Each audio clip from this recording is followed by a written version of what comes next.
Hi friends, तर मी प्रतीक्षा. मी बरेच दिवसापासून विचार करते की मी आता रेग्युलर कंटेंट टाकेल, पण मी कंटेंट मध्ये काय टाकू मला हेच कळत नाहीये. ऍक्च्युली मी रेग्युलरली हे युट्यूब ब्लॉगिंग करते मागच्या 2 महिन्यापासून, पण मी तेव्हाच इंस्टाग्राम आणि फेसबुकला पण आयडी क्रिएट करून घेतली. कारण की मला 2-3 जणांनी सांगितलं की तू इकडे ऍक्टिव्ह राहशील तर तुला इकडची पब्लिक तिकडे सपोर्ट करेल, कारण की लॉंग व्हिडिओ कुणी बघत नाही आणि तुझं ग्रोथ व्हायला थोडा टाइम लागेल. तर मग मी हा व्हिडिओ पण म्हणजे हे अकाउंट पण मी क्रिएट करून घेतले फेसबुकला पण आणि इंस्टाग्रामला पण. मी हा विचार करते की तिकडे कंटेंट टाकायचं तरी काय, कारण की नाच गाणं करणं, तयारी वगैरे करून हे असले माझे संस्कार नाहीयेत आणि दुसऱ्यांचं मला माहिती नाही. दुसरी गोष्ट, मला सिंगिंग येत नाही. मी कुकिंग करू शकते पण कुकिंग मला करता येणार नाही, कारण की माझं काम जरा वेगळे, मला त्याला वेळ देता येणार नाही. दुसरी गोष्ट म्हणजे अजून असं की पार्लर आहे, मेहंदी आहे, रांगोळीचं आहे, जे काही अजून दुसऱ्या ज्या काही ऍक्टिव्हिटी असतात, शिवण क्लास वगैरे, त्यात मला काहीच येत नाही. मी त्यात झिरो आहे पूर्ण.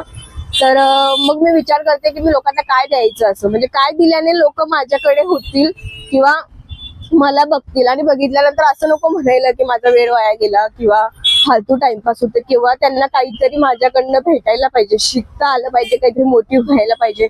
ऍटलीस्ट त्यांचं जे काही टेन्शन असेल, जे काही दिवसभरचा थकवा असेल, ऍटलीस्ट तो तरी त्यांचा निघायला पाहिजे. माझं एवढंच म्हणणं आहे. मी एवढंच पब्लिकला द्यायचं माझा विचार करते, पण काय देऊ मला ते कळत नाहीये.